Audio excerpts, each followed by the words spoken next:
Boa noite, eu sou Cíntia e tenho trazido aqui um conteúdo sobre a morte, os cuidados paliativos, a partir da experiência que eu tô tendo com o cuidado da minha mãe, que já tá com 92 aninhos e se preparando aí para o seu grande momento.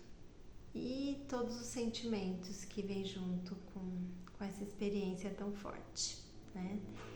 E hoje me deu vontade de trazer um tema que me é muito caro, que talvez eu pudesse chamar de a morte nos relacionamentos, né? Trazer um pouquinho desse eros que nos habita, cada relação que a gente desenvolve, cada encontro com o outro, ele é sempre carregado de eros para ser bonito, para acontecer, né? Na psicologia analítica junguiana, a gente dizia assim que o eros, aquele cupido, aquele ser com asinhas nos pés, é o que nos conecta, né? Entre dois seres humanos. Então, eu escolhi justamente esse conto, que é um dos que eu mais gostava de trabalhar em consultório. Ele traz muito da psique feminina, mas também já contei para homens, porque os homens também possuem a sua ânima, né? A sua contraparte feminina. E eu gosto especialmente dessa versão aqui. Para vocês vai sair espelhadinho, né? Mas é Eros e Psique. É o conto de Apuleio, que é um super poeta. Mas esse livrinho aqui, ele traz, além disso, é do Erich Neumann, da Cultrix, ele traz também, traz o conto e uma interpretação psicológica. Né? Na psicologia analítica a gente trabalha muito com, que foi a minha primeira formação, vamos dizer assim, né? Depois a gente vai agregando, vai ampliando, mas assim, eu sempre gostei muito dessa contação de histórias e da gente olhar os contos de fada, levar mesmo como curativos, né? Deixar que as imagens atuem dentro de nós. E é por isso que elas perduram no tempo, né? Tem tanta sabedoria, uma sabedoria maior do que aquela dos livros. Bom, chega de falação e bora lá e vamos ver o que sai dessa contação. Eu trouxe um pouquinho desse livro aqui, Amor e Psique, e também trouxe as cartinhas do tarô, que é o tarô mitológico, é um que eu gosto bastante. Foi o meu primeiro tarozinho, tá aqui, aguentando firme até hoje. O mesmo, nossa senhora, quantos anos, hein? E assim, eu adoro essas imagens também. Acho que são pinturas da Renascença. Bom, essa história começa... Ai, a gente podia até fazer um pin aqui, peraí, que eu lembrei que tem um pin aqui, né? Então, bora lá. Vamos fechar os olhinhos, se quiserem, né? Traz a sua criança para escutar. Apesar de que essa é uma história picante, mas traz a sua criança grande aí. E vai abrindo esse espaço dentro de você para ouvir esse conto que começa num reino onde se cultuava a deusa Afrodite, a nossa Vênus aqui, que aparece linda. Se quiser dar uma olhadinha aqui, ela nasce da espuma do mar e olha, ela é o as de copas, né? Ela carrega todo o princípio amoroso, toda a beleza. E ela é a deusa muito, muito linda. Então, onde ela era super venerada, de repente aparece uma jovem de uma beleza fascinante. E os mortais ficam tão encantados com aquela beleza que eles meio que se esquecem de fazer todas as honrarias para a deusa Afrodite.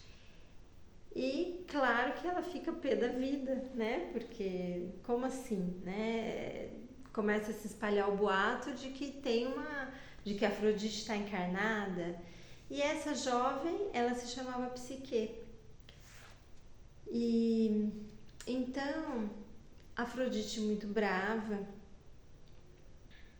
e aí, claro que a comunidade sente isso, né?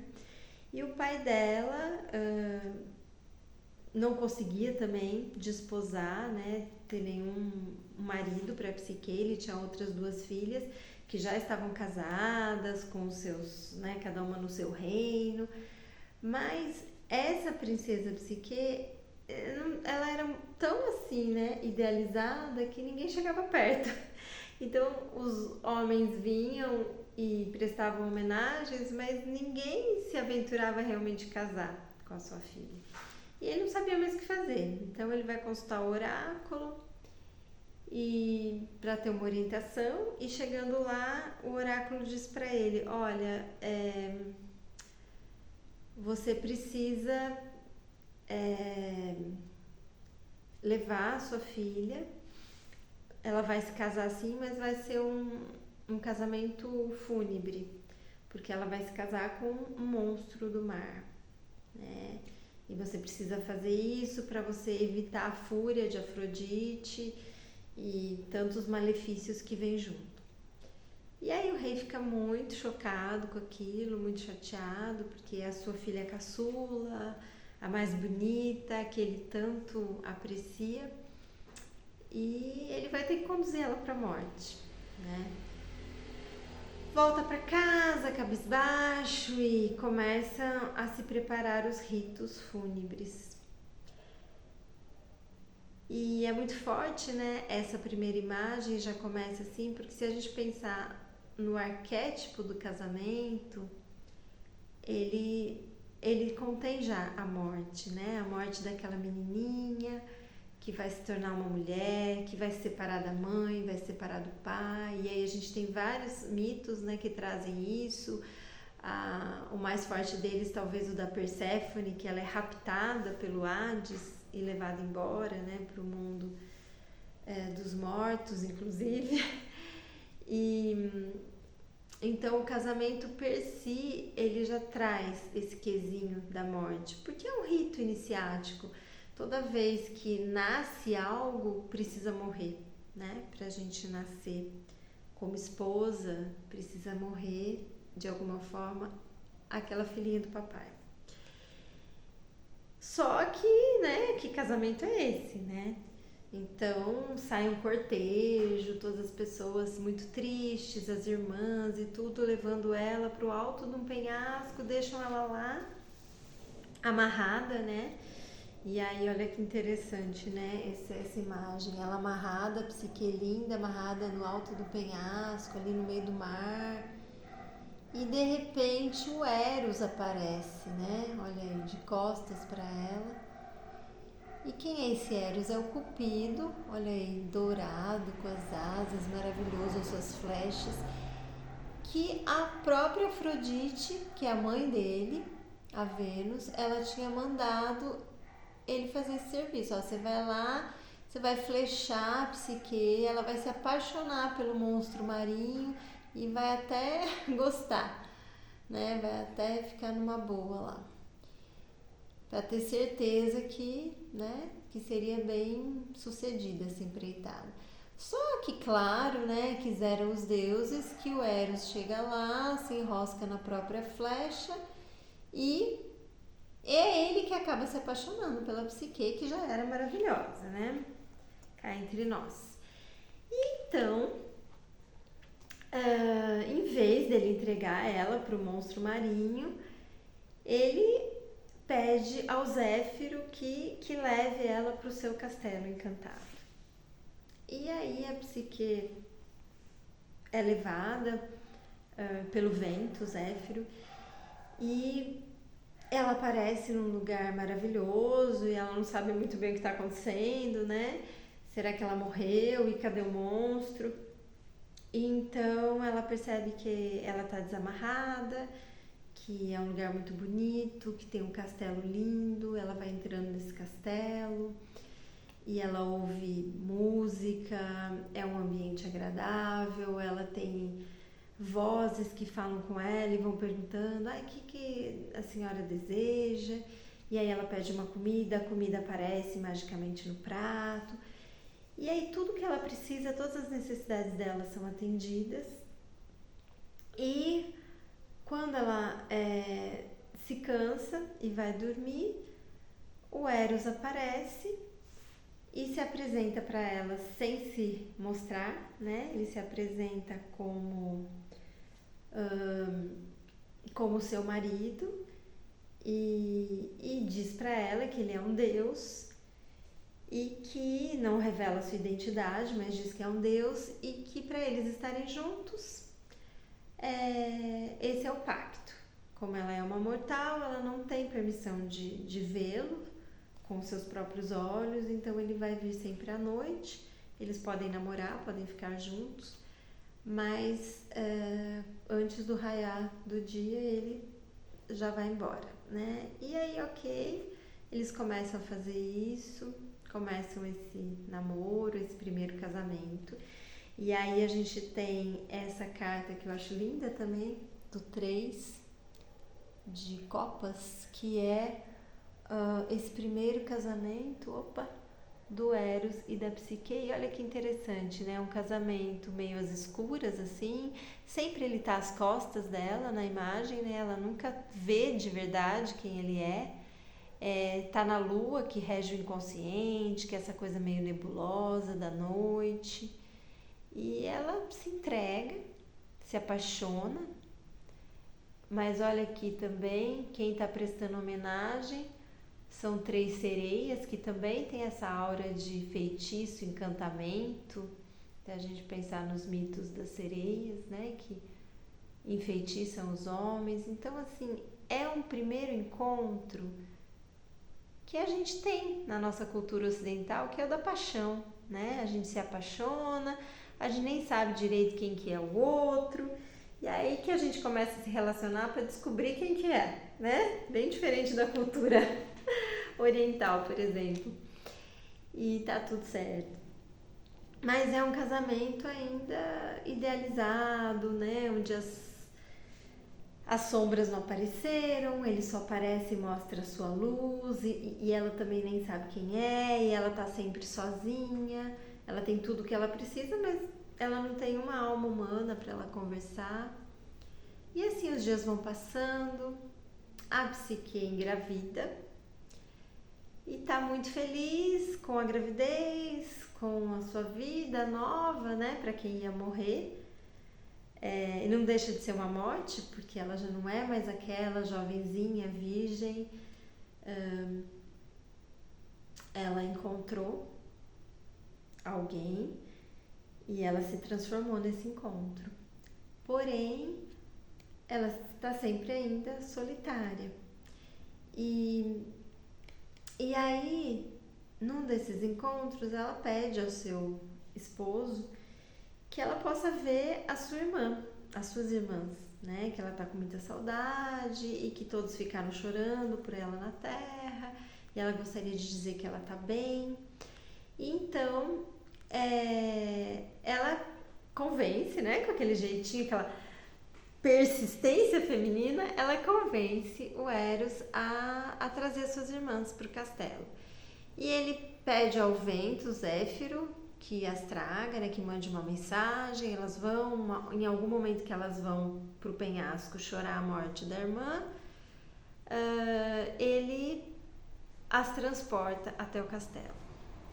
E quando elas chegam lá, elas ficam muito deslumbradas, porque era cheio de pedras preciosas, era muita riqueza. E elas encontram uma Psique mais maravilhosa ainda, super feliz, fértil, né, que vai dar à luz a um bebê. E elas ficam morrendo de inveja, porque a Psique conta que ela é casada com um jovem deus que é tudo uma delícia, que ela tem tudo de bom e de melhor. E elas estão casadas com os seus maridos, os reis gordinhos que roncam e por aí afora, casamentos arranjados, politicamente acertados, né? E como assim a Psique se deu bem, a gente tá lá cumprindo o nosso papel de filhas do rei, né?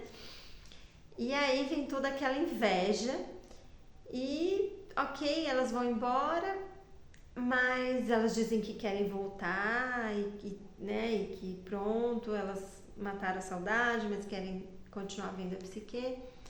E quando elas voltam, elas conspiram, né? Confabulam ali que onde se viu, vamos acabar com essa graça da Psique, né? E vamos envenená-la. E aí, então, são aqui, é o 4 de copas, né? Quando a gente tira isso no tarô, é aquela nossa parte bem sombria, assim, né? Que desconfia até da sombra, que não consegue encontrar a própria luz e por isso tem inveja da luz do outro, né? Que mostra que é inveja, quando você não tá usando os seus dons. E aí você olha no outro e você acha que você não tem, que você nunca vai conseguir. E quem que já nunca teve esse sentimento, né? Tão humano. E aqui, essa parte dela que está se revelando através das irmãs, né? Então, elas voltam a encontrar a Psique num outro momento. Mais uma vez, ela convence o Eros de chamá-la, só que agora elas já chegam metralhando a Psique, né? Ah, mas como você sabe que é um deus? E se você estiver casada com um monstro? Ué, você não estava sendo entregue por um monstro? Como é que agora é um deus? Ih, nossa, pior ainda, você tá grávida, você vai dar à luz a quê? Nossa, vai ser uma coisa horrorosa. Você precisa saber o que você está carregando aí no seu ventre. Ah, mas eu fiz um combinado com ele que eu nunca posso vê-lo. Não, mas você pega o candeeiro à noite, ilumina e vê quem ele é e pronto, coloca do lado, volta a dormir, não vai dar nada. E tanto infernizam a Psique que ela fica muito incomodada e muito desconfiada, desconfortável. Puxa, mas realmente eu não sei com quem eu estou, né? E se a gente pensar, né, nos relacionamentos todos, agora até pensando no relacionamento amoroso mesmo, mas qualquer um deles, né? Pode ser até uma relação de trabalho, de amizade.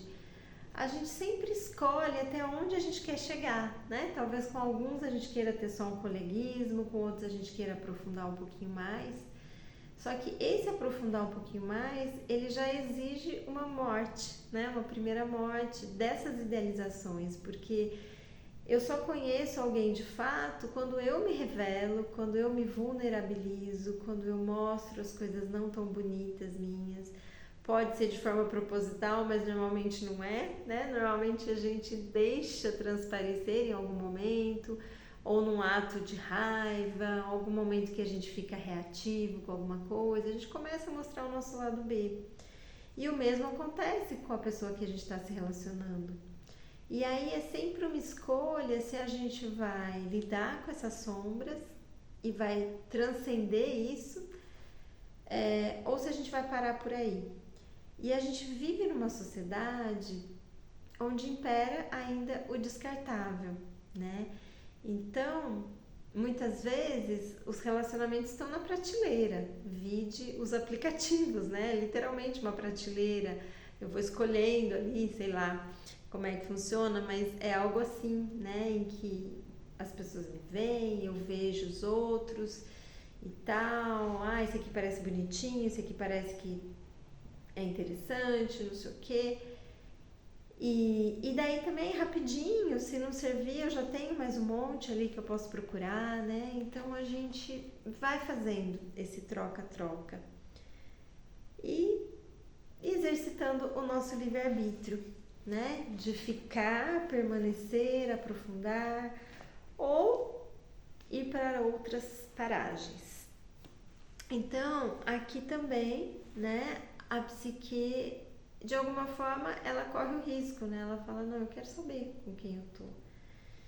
E, e aí ela faz isso à noite, ela pega o candeeiro, né? O lampião, ilumina e vai olhar, né? Só que não tinha luz elétrica, então era óleo quente que ficava ali para acender o lampião. E ela vai e primeiro ela já esbarra, né? O Eros foi dormir, deixou as asinhas dele ali, as flechas dele ali, eles já tinham namorado e tudo, ele já estava no 10º sono. E aí é ela quem se fere com uma das flechas dele e ao mesmo tempo ela ilumina, ela vê aquele Deus incrível, ela fica completamente apaixonada, mais do que ela já era por ele, e pinga uma gotinha do óleo fervente na pele de Eros. Ele acorda com aquela dor e sai desembestado, enfurecido, porque se sente traído, porque ela rompeu o combinado, ela não podia vê-lo. E aí é que vai começar toda a saga, né? A gente tem aqui o 5 de copas, essa saída do Eros, né? Quando o Eros vai embora. A gente tá toda apaixonada e de repente esse Eros vai embora. E aí vem aquela falta, aquele buraco, porque é quando você tava nesse primeiro casamento, ó, ainda é noite, ainda tá tudo nebuloso, né? Tudo inconsciente. E você jogou todo o seu poder na mão do outro. É ele que pode me fazer feliz, é ela quem pode me fazer feliz. E isso é um absurdo, né? É aí que a gente cria a tal da dependência emocional. E quantas vezes a gente não cai nessa? É um padrão super recorrente. Até eu diria ensinado culturalmente, principalmente para as mulheres, né? Que são ensinadas a esperar pelo seu príncipe encantado, é ele que vai trazer tudo que elas precisam. E a gente demora para cair a ficha, né? Mas uma hora cai. Que não é bem assim, que não precisa ser assim, né?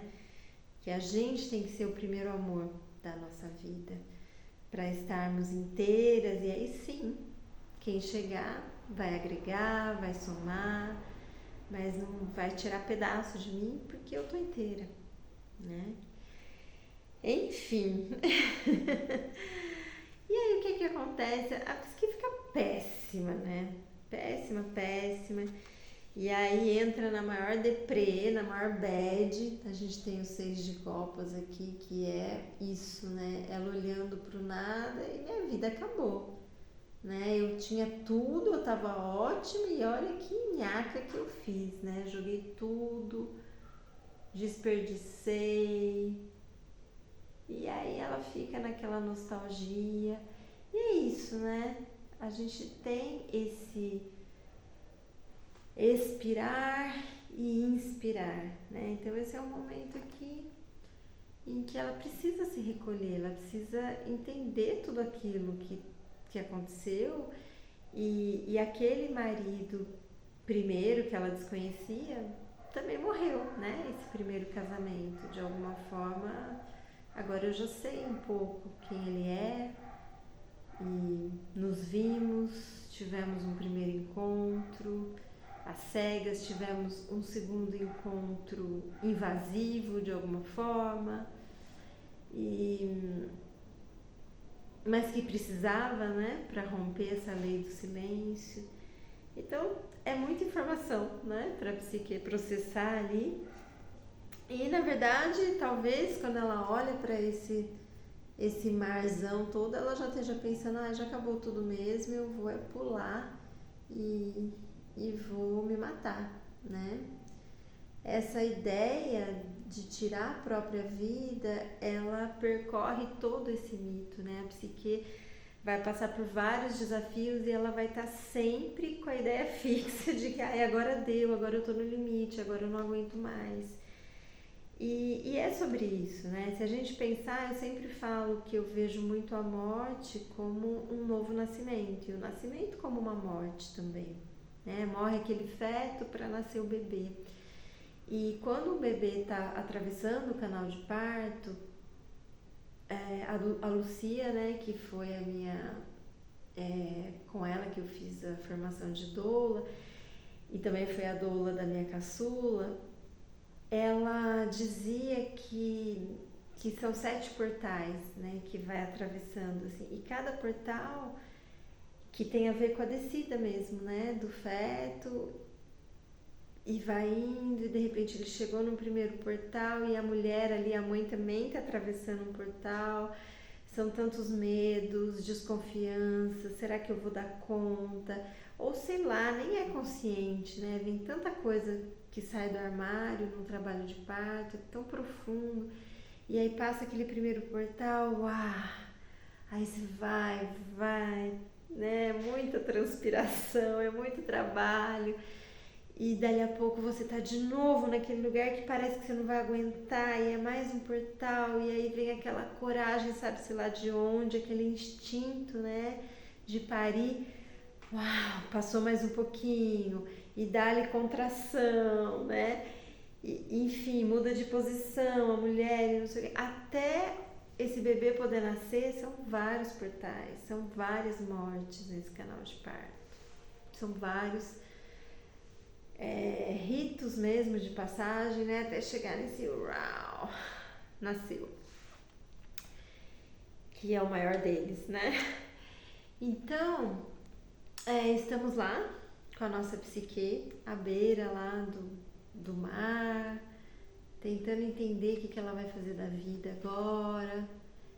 E a gente sempre tem essas duas opções, né? Ou a gente para e verticaliza, entra nessa conexão com o sagrado que nos habita, né? Se abre para essa guiança e fala, não, tá tudo certo, se aconteceu é meu e eu tenho algo para aprender aqui, para crescer. Ou a gente pode ter aquele primeiro momento em que a gente briga com a vida, briga com tudo, se revolta e fica remoendo as coisas que a gente fez. E aí é a tal da depressão, né? E a psique também, como nós, tem esse livre-arbítrio, né? E no primeiro momento, talvez ela escolha a depressão, ela escolha se culpabilizar. Mas tem uma parte dela que também quer resolver a história. Então ela vai até a Afrodite, né? Que era a deusa ali que regia aquela região onde ela morava, e é a deusa do amor, afinal, e é a mãe do Eros, né, gente? Pedir ajuda pra sogra, não sei não, mas vamos ver aqui o que acontece. Né? Nem sempre é o melhor caminho, mas ok. Lá vai ela, humildemente, chega lá, a Afrodite esculhamba com ela.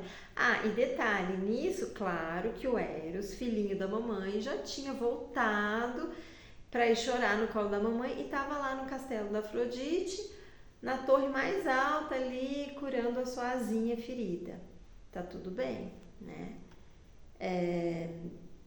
E é esse momento mesmo, né, dessa regressão desse masculino também, que a gente sempre entenda que a gente pode pensar no masculino fora, mas o de fora ele sempre reflete o que a gente tem dentro, né? Então as pessoas com quem eu me relaciono, elas vão sempre espelhar algo em mim. Então na verdade a gente está falando desse masculino dentro de nós também, né? Tô falando mais aqui no caso de mulheres, né? Mas enfim, lembrando que todos nós temos os dois, né? Masculino e feminino. Enfim, estamos lá com a nossa psique, conversando com a Afrodite, sendo super humilhada e ela se sentindo, né? Afrodite, agora que eu vou aproveitar para me vingar mesmo, que aqueles mortais babacas ficaram lá cometendo hibris, né? O que é a hibris? É a arrogância dos mortais quando querem se igualar aos deuses, né? E a psique foi comparada a uma deusa. Então isso é uma empáfia, né? Uma afronta, uma híbris, como diziam os gregos. E aí ela acaba com a Psique e ainda chama, né, as servas dela lá. Eu acho, gente, o Apuleio, ele é demais, né? Aí ele fala que chamou as criadas dela, que era a tristeza e a agonia, e entregou elas para açoitarem a Psique, e aí elas ficaram lá chicoteando a Psique, torturando a Psique, até a Afrodite achar, agora deu, traz aqui, né, e vamos conversar. E daí ela fala, tá bom, você quer me ajuda? É pra isso que você veio aqui? Pra reconquistar o meu filhinho querido, amado do coração, que não sei onde estava com a cabeça quando quis casar com você, ainda escondido de mim, né? Sem a minha bênção, mas tudo bem, eu sou muito maravilhosa, eu sou uma deusa. Eu vou te ajudar, queridinha. Né? Sabe aquele queridinho, assim, de sogra, né? E aí... e as boas sogras que me permitem, porque a minha primeira sogra foi incrível. Mas enfim, aí ainda é, né? Uma linda. Só não é mais sogra, mas é uma querida ainda. E aí assim, bom, então, e ela fala, tá, você vai cumprir umas tarefinhas básicas, e aí você terminando, a gente vê o que acontece, né? Daí você vai ter o seu Cupido, o seu Eros de volta. E então, ela dá a primeira tarefa pra Psique, que é, ela joga vários grãos, imagina, né? Ela joga grãozinhos de trigo, cevada, milho, grão de bico, sementes de papoula e lentilhas e favas também. Cada um com a sua simbologia, né? Os mitos, eles, assim como os contos de fada, eles são todos, né? Cada coisinha que aparece não é aleatória, né? Tem toda uma simbologia que não dá tempo, senão vocês não vão me aguentar aqui 3 horas, né? Detalhando o conto, mas vocês podem procurar, investigar, né? E coloca aí nos comentários, escreve aí quem que gosta de mitologia. Eu adoro mitologia. Então coloca, né? Se você já conhecia Eros e Psique, que é tão famoso, se você conhece essa versão, se você conhece esse livro do Erich Neumann, que é muito bacana. Escreve aí pra mim, pra eu saber um pouquinho. Bem, e aí ela joga esse monte de grãos e ela fala, olha, eu vou numa balada dos deuses e quando eu voltar, eu quero tudo isso separadinho aí, cada um num monte separado. E imagina, né? Como é que você vai fazer isso? Separar grãozinho de trigo, gente, de cevada, né? O milho ainda é maiorzinho, mas ainda assim, imagina aquele centenas de grãos, né? E aí ela vai embora, dando aquela gargalhada de bruxa, né? Que esse é o lado B da Afrodite. E larga a Psique lá, e ela, desolada, tipo, assim, né? Não vou nem tentar fazer isso, porque é uma tarefa impossível. Mas, de repente, começa a passar uma formiguinha que sente compaixão por ela, chama as outras formigas, e elas vão lá e fazem um trabalho muito rapidinho, e vão separando, grãozinho por grãozinho, e fazem um monte de cada grão. E aquele trabalho perfeito, né? E aí tem toda a simbologia das formigas também, né? Os animaizinhos, eles geralmente eles estão trazendo o nosso instinto, né? Então tinha uma parte dela que tinha o instinto de vida, de superação, né? Bom, chega lá, Afrodite não acredita a hora que ela vê, né? Fala, não foi você que fez isso, né? Sua horrorosa, cretina. Mas eu não posso fazer nada, porque tá feita a tarefa. Então, ok. E aí, ela fala, mas tá tudo bem, eu tenho uma outra tarefinha pra você. Problema nenhum. Você deu conta dessa? Interessante. Vamos ver essa aqui, que vai ser um pouquinho mais legal, né? E aí, a segunda tarefa que ela dá pra Psique, ela manda ela pra uma região onde tinha ovelhas com pelo de ouro. E ela falou, eu quero essa pelagem de ouro pra mim. Vou fazer um casaco, vou ficar ainda mais incrível, né? E aí a psique vai e, e, e não é porque ela acha que ela vai cumprir a tarefa, porque mais uma vez ela fala, bom, eu vou lá onde as ovelhas bebem água, né? Eu já me jogo naquele rio e já acabo com esse negócio logo, porque não dá, tá muita sofrência, né? E tudo isso naquela falta, né? Executando essas coisas assim, naquela dor de né? Cadê a minha paixonite, né? Nunca mais, eu não vou sentir mais né? Aquela ocitocina toda. Enfim, aí ela vai e chega lá, ela vai querer se matar e ela escuta uma voz, né? Um caniço, né? Um bambuzinho que tá ali na beira do riacho, próximo ao lago, fala com ela, né? E fala, poxa vida, vai lá e faz, né? Bonito, deixa eu te ensinar como é que você faz. Você tem que esperar, porque enquanto o sol tá a pino, essas ovelhas elas são mágicas e elas ficam enfurecidas. E se você for tentar pegar o pelo delas, você vai ser mordida e vai morrer, né? Elas vão acabar com você.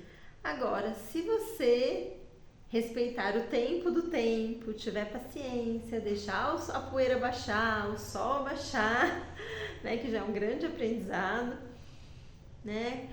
Quantas vezes a gente é reativo e escuta uma coisa e rebate, né? Mas se você esperar, quando estiver anoitecendo, elas vão beber água no rio e vão passar aqui pelo bambuzal, pelas matas, vai ficar tudo cheio de pelo delas. Aí você vai lá, elas vão embora, você cata o pelo delas e pronto. E aí a psique obedeceu, fez isso e aí ela conseguiu cumprir mais uma tarefa para Afrodite. E sempre lembrando que a gente pode escutar essa voz interior, né? Que tem as respostas, tem os caminhos pra gente, ou a gente pode ficar teimando, né? E a psique, ela conseguia, né? Ouvir. A psique, o que é psique? É alma, né? Em grego. Da onde vem a psicologia, né? A logia, o estudo da alma humana. Então, aí a psique, ela conseguia ouvir, né, essa voz interna da própria alma, que ela simboliza, inclusive. E aí, bora lá, voltou, deu os pelos de ouro para a lã de ouro lá para Afrodite. Ela enfurecida mais uma vez, mas como é que essa danada consegue, gente? Eu mando ela pra morte e ela não morre. Eu mando ela pra morte e ela não morre, né? E quantas vezes o amor é isso, né? A paixão é isso. E a gente tá aqui para aprender a amar, né? Para sair da paixão, que não deixa de ser superficial, esse primeiro casamentinho aí do 3, e pra gente aprofundar as nossas relações, né? Bem, aí não contente, a psique fala, ok, vou te dar Afrodite, desculpa, vou te dar mais uma tarefa. E essa agora é punk. Você vai dar um recipiente para ela, todo maravilhoso de cristal, mais puro cristal, fininho, dá para ela e falou, ó, você vai lá andar, sabe, um monte de pedregulho, vai escalar aqueles monte de coisa lá pra você chegar no rio Estige, que é só o riozinho da morte, né? As águas do Estige, elas amedrontam, né? Quando você chega lá perto, elas começam, sai daqui, você vai morrer, o que você tá fazendo aqui? E era isso, né? Ela vai, porque ela fala, bom, tá, já não tenho mais o que perder mesmo, eu já perdi tudo. Ela tá se sentindo aos frangalhos, completamente desconstruída, né? Se for pensar que era alguém que era uma princesa, né? E destinada a ser rainha, e de repente tá lá descalça, andando para descobrir. Ela pensa que ela tá em busca de um amor que é fora, mas talvez ela esteja em busca de saber quem ela é e do próprio auto-amor, né? Que é a jornada de todos nós. E aí ela, mais uma vez, ela tá caminhando e fala, bom, agora eu tô indo pro Rio da Morte, eu vou morrer mesmo, tá tudo certo, acabou-se, cansei desse negócio, não quero mais brincar disso. E aí ela vai se aproximando e, e adivinha quem aparece? Uma águia. E não é qualquer águia, é a águia de Júpiter, que é Zeus, que é o rei dos deuses, né? O todo-poderoso do Olimpo. Se compadece dela por alguma razão que a gente também não sabe exatamente, mas talvez a gente descubra um pouquinho no finzinho da história. Mas essa águia chega, pega esse jarro de cristal da Psique e fala, amiga, nem tenta, porque é impossível, nenhum ser humano sobrevive a essas águas amaldiçoadas, mas eu vou fazer isso por você. E ela vai lá e vai desviando e vai, né, contornando, consegue pegar um pouco, porque ela também era uma águia mágica, e ela consegue pegar um pouco dessa água do Estige e devolve o jarro para Psique, que aliás ainda tem que caminhar de volta até o castelo, né, gente? Só isso já dava umas estrelinhas aí, né? Mas tudo bem. E aqui, ó, é o 7, né, de copas, ele é a Psique dando as tarefas. Oh meu Deus, a Afrodite, é que eu acho elas tão parecidas, ó, não são? No retrato, vocês não acham os cabelinhos parecidos? Talvez porque uma esteja espelhando a outra, né? O lado mortal de uma, o lado deusa de outra, divino. Acho muito lindo esses desenhos. E ela tá lá, firme e forte, com o dedinho apontando. Vai, minha filha. Vai, porque não tem nem escolha, né? E se ela não for, ela fica naquela paralisia também, né? Naquela nostalgia da carta anterior, olhando pro nada. Então, a Psique retorna com as águas do Estige. E mais uma vez a Afrodite enfurecida, já foram 3 tarefas dadas, 3 tarefas cumpridas. Ela falou, olha, agora você vai pros quintos dos infernos, não tem mais jeito, eu vou te mandar, já que você não morre, mulher, eu vou te mandar direto pro reino dos mortos. Agora eu quero que você vá pro Hades, né, só isso. E aí, ok. Aí ela falou, olha, é o seguinte, a sua próxima tarefinha básica vai ser,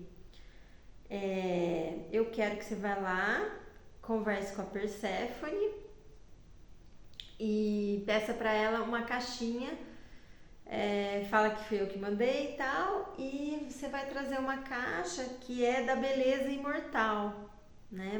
E eu vou ficar, se é que é possível, eu vou ficar ainda mais maravilhosa, né? E aí, pronto, né? Agora não tem nem mais o que falar. Se antes estava meio disfarçadinho, agora ela tá indo direto para o reino dos mortos.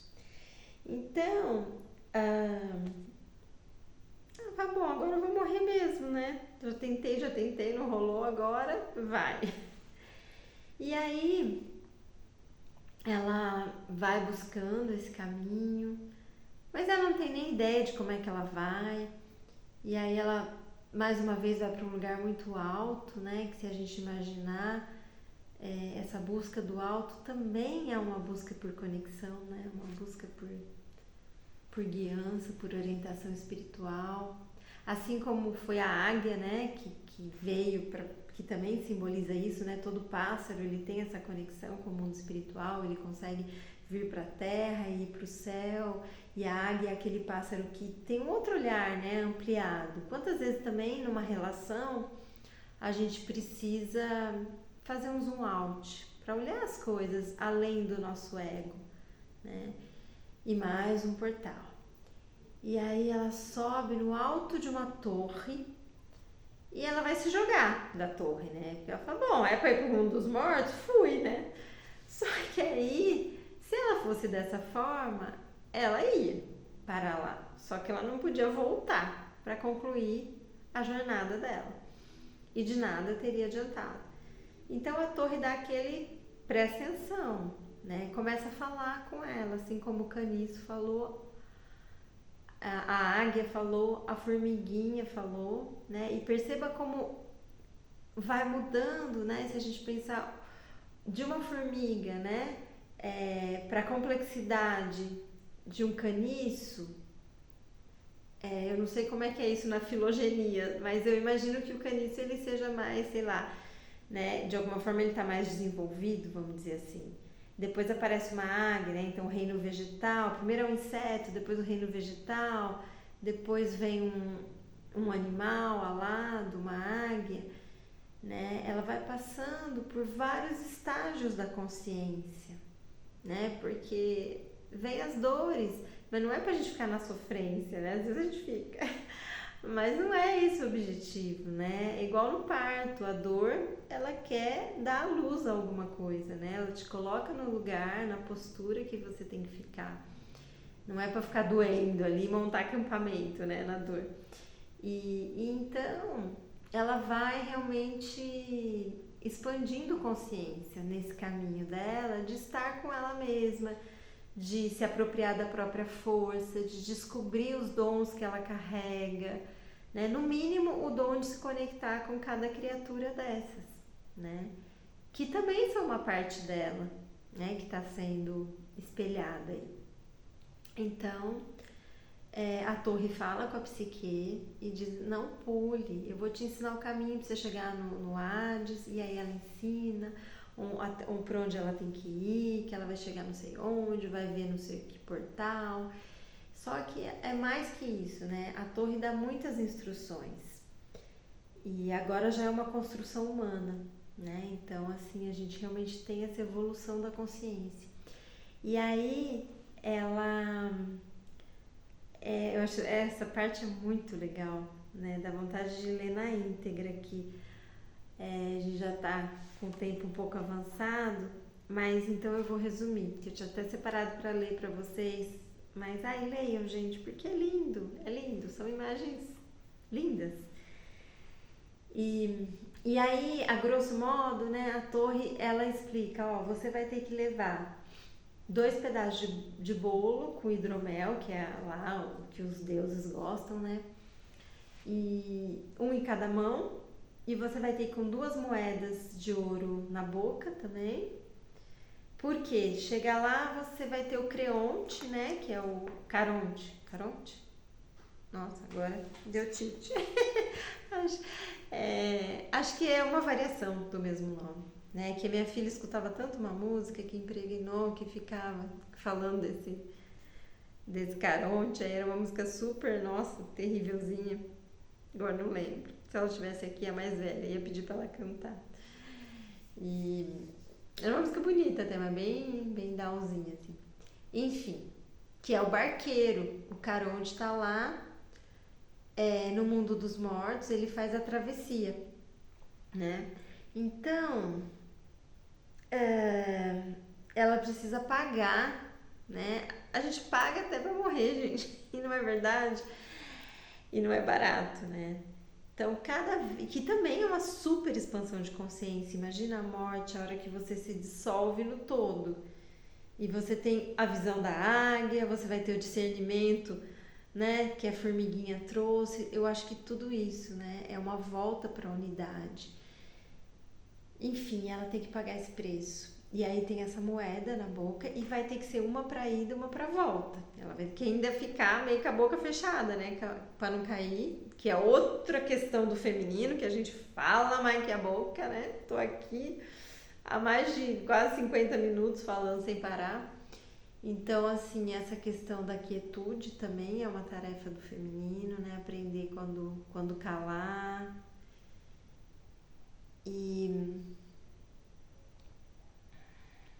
E aí ela tem os pedaços de bolo que é para ela dar pro Cérbero, que é aquele cão de 3 cabeças, que guarda também o Hades.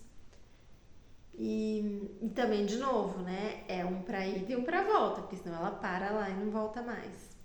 Bem, e aí tem todas as explicações também que vão acontecer vários eventos em que vai ser pedido ajuda da psique e ela vai ter que dizer não, que é outra tarefa gigantesca do feminino, colocar limite, dizer não. Gente, quanto tempo a gente leva para aprender isso, né? Quanto a gente foi ensinada a agradar o outro e se submeter e esquecer quem a gente é. Então, como é importante, né? Jesus já falava que o meu sim seja sim, que o meu não seja não. Então, como é importante a gente ser verdadeiro com aquilo que a gente está sentindo, né? E por isso que vão ter 3 situações diferentes. Uma hora vai ser um velho que vai pedir pra, né, vai sair do rio, assim, uma mão, ai, tô me afogando. E ela não pode, porque ela larga o bolo cai, ela não sai mais do inferno, então ela não pode, do mundo dos mortos. Enfim, vão ter várias situações em que ela vai ter que exercitar esse não, né? E trabalhar a virtude dela da compaixão, mas num upgrade, assim, né? Num refinamento disso. E aí, ela consegue fazer tudo isso, vem o barqueiro, pega a moeda na boca dela, chega lá, ela dá o pedaço de bolo pro Cérbero, entra no mundo dos mortos e chega lá, encontra a Perséfone, a Perséfone oferece um super banquete para ela e ela diz não, que também já tinha sido orientada, não, você pede só um pedacinho de pão preto. E aí, ok, ela faz isso, come o pãozinho dela feliz e pede a caixinha da beleza. A Perséfone vai lá, entrega para ela e tá fechando a história, né? Ela tá na última tarefa, com a caixa na mão, andando de volta, ela volta pro reino dos vivos, faz todo o trajeto de volta de novo. E aí, quando ela, né, tá no meio do caminho, tá tudo dando certo, aí aquele impulsozinho lá também das trevas, né, da sua própria sombra vem e aquele pensamento, né, que não quer calar, né, aquela pergunta que não quer calar, gente, peraí, eu tô fazendo toda essa trabalheira para reconquistar o meu Eros aí, né, o meu marido, o meu amor da minha vida. E olha que eu já devo estar toda descabelada depois de ter ralado, né, subido montanha, descido montanha, né, separado grão, não sei o quê, né, ido até pros infernos. Eu devo estar horrorosa.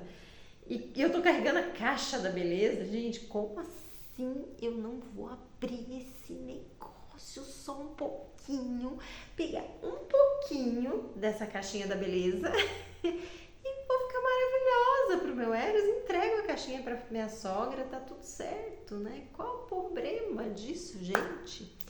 E lá vai ela, com a sua curiosidade feminina, abrir a caixinha. E aí, adivinhem só, ela abre e claro que não era um pó de beleza, mas era o sono mortal do Stygie, né? Não adiantou nada a águia ir lá e salvar ela, no fim ela caiu na mesma. E aí sobe aquele sono, vai envolvendo ela, vai paralisando e ela fica uma estátua, morta, né? Semi-morta, assim, paralisada. Uau! Então quer dizer, nadou pra morrer na praia, né? Porque depois de cumprir tudo, ela se paralisa.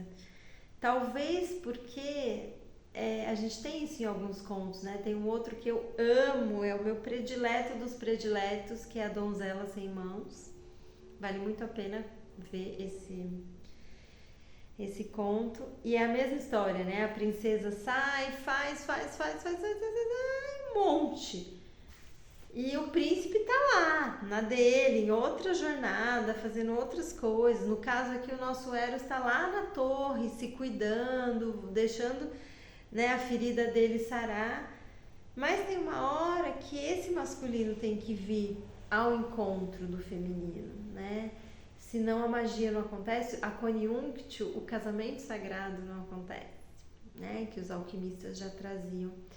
Então, esse Eros vem, né? Ele tá voltando, porque daí ele também tá ligado, né? Vai saber se ele não estava acompanhando ali na Netflix tudo que estava acontecendo, né? E de algum jeito ele tá super conectado com a sua psique, porque ela é a sua contraparte feminina, né? E, e aí ele vem voando, pega ela, liberta ela daquele feitiço terrível e faz de conta que nada aconteceu, vai lá e devolve para minha mãe, né? Depois. E daí, só que ao mesmo tempo, ele também tá desobedecendo a ordem da Afrodite mais uma vez, ele tá super apaixonado, cada vez mais, já tava morrendo de saudade da Psique, que eles já tinham dado um tempo grandinho, né? Mas ele também tá morrendo de medo, né, da mamãe. E é um ato de coragem esse enfrentamento, né? Quando ele também vai deixar de ser filho. E pro masculino, né, se a gente pensar em termos de pessoas mesmo, é muito difícil, né, para um homem romper, vamos dizer assim, com a sua mãe, né, para ir em busca de uma companheira. Muitas vezes, eu já vi várias histórias em que você vê namoros longos e na hora que a mãe morre, o cara se casa, né? Aí tem que tomar cuidado, você não vai casar com outra mãe, mas tudo bem. Então assim, é também, né? Também um ato de coragem. Ele também precisa se apropriar e deixar de ser o filhinho da mamãe, assim como a Psique estava deixando de ser a filhinha do papai com toda essa jornada, né? E talvez em busca de um casamento mais profundo, né? Agora eu já sei que ela é mortal, eu já sei que ele é um deus, né? Eu já sei com quem eu tô. E aí, deixa eu ver qual é a próxima cartinha aqui, perdi as cartinhas. Enfim. E aí a gente tá quase chegando ao fim da nossa história.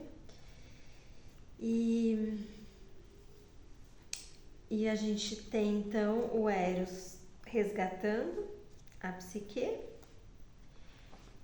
E aqui, ó, o 8 de copas, eu esqueci de mostrar, mas é quando ela vai lá pro mundo dos mortos, ó, tudo ainda muito na noite, né, no escuro, ainda mais que ela tá indo pro Hades. Linda essa carta também, né? Vou pôr mais pertinho aqui, pra vocês verem os detalhes. As 8 tacinhas empilhadas lá. E o 8 é um número, né? A casa 8 na astrologia é a casa da transformação, né?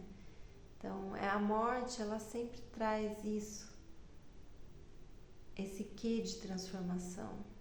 O nosso ego enxerga como morte, mas a nossa melhor parte sabe que é só a borboleta mudando de casca, né? A lagarta deixando de ser lagarta para virar borboleta. Bom, e aí o Eros vai lá pro Olimpo, porque ele não é nada bobo, vai pedir ajuda de Júpiter, né, de Zeus, pra dar uma retaguarda, pra ele não sofrer a retaliação da Afrodite. E aí o Zeus lá, meu querido, pega na bochechinha do Eros. O Apuleio fala assim, gente, que ele pegou na bochecha do Eros, acho demais. E aí ele fala... Aí fala um monte, também dá uma detonada básica no Eros, né? Porque é interessante essa relação entre os deuses, né?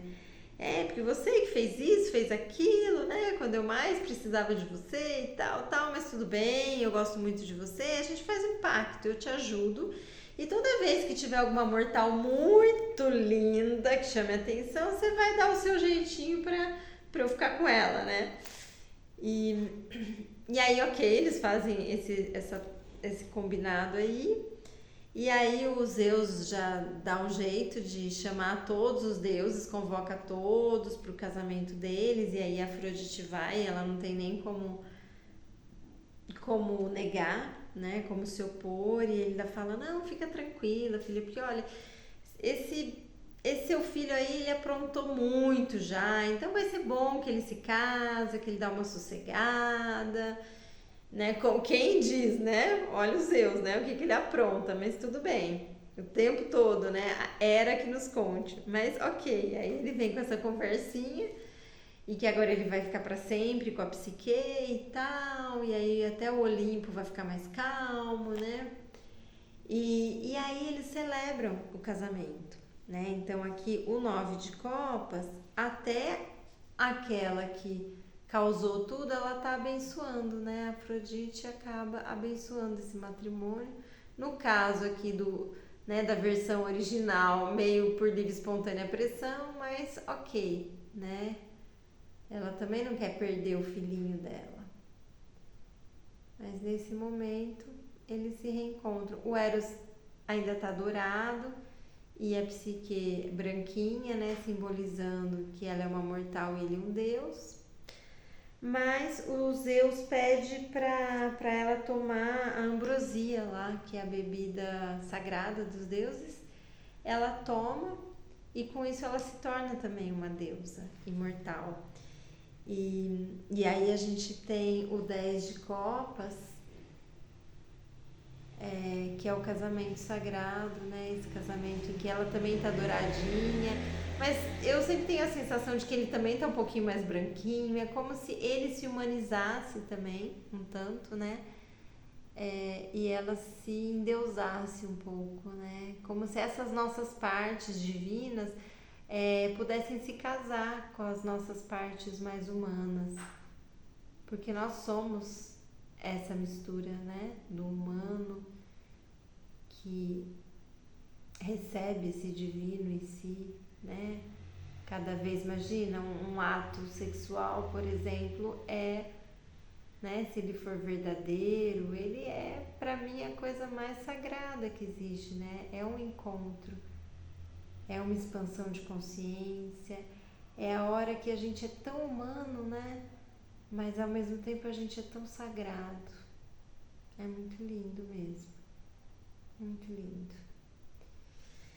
E assim, nós temos o final da nossa história, que na verdade é um começo, né? De um novo relacionamento, um novo casamento, que envolveu tantas e tantas mortes. Eu lembro da Fernanda Montenegro falando, né, que ela, com um casamento de longa duração, e ela falando quantas vezes eu me casei no mesmo casamento. E é assim, a gente sabe, né? Também já tive um casamento bastante duradouro e é isso. É igualzinho o nascimento, né? Você tá sempre escolhendo, não, eu quero continuar com essa pessoa, eu quero aprender um pouco mais sobre mim através do outro. E eu vou aprofundar mais um pouquinho, é mais um portal que eu passo. A gente vai fazendo essas escolhas e tem que ser dos dois lados, né? Se uma hora um não quiser mais, ou os dois não quiserem, né? Às vezes um só que manifesta, mas tem a escolha inconsciente também. A gente cria, né, a nossa realidade o tempo todo. Então, às vezes um só abre a porta, né? Mas os dois têm que estar querendo ficar ou ir, né? E é isso, gente. Que essas mortes nos inspirem a viver melhor, né? Porque eu acho que quando a gente considera essa dimensão do que pode morrer em nós, do que deve morrer em nós, do que morre a cada dia, a gente troca de célula todos os dias, né? Imagina se a gente não trocasse, como é que ia ficar a nossa pele? A gente precisa fazer esfoliação de vez em quando, não precisa? Jogar todas as células mortas. É isso, né? É sobre isso, é sobre a dança da vida. E aliás, a gente tem aqui o Shiva, né? Que criou o mundo dançando ali do lado do Ganesha, esse aqui, ó. Deixa eu ver se eu alcanço. Enfim. Esse já é outro capítulo, mas bonito também, né? Essa mitologia indiana bonita. É sobre isso, né? Uma dança eterna. Um cria, Brahma, outro sustenta, Vishnu. Espero que eu não esteja trocando os nomes, mas acho que é essa a ordem. E o outro que corta o fio, Shiva, o deus da destruição, o deus da morte, que ao mesmo tempo é o deus da vida, né? Então é isso. Que sejamos todos abençoados com uma vida verdadeira, com sentido, que vale a pena, né? Que a gente aproveite bem a nossa encarnação aqui, a nossa passagem pela Terra, que é tão curtinha, né? Tão breve, mas que ao mesmo tempo é eterna no campo do invisível. E essa história entrou por uma porta e saiu por outra. Quem souber, que conte outra. Deixa o seu like aí.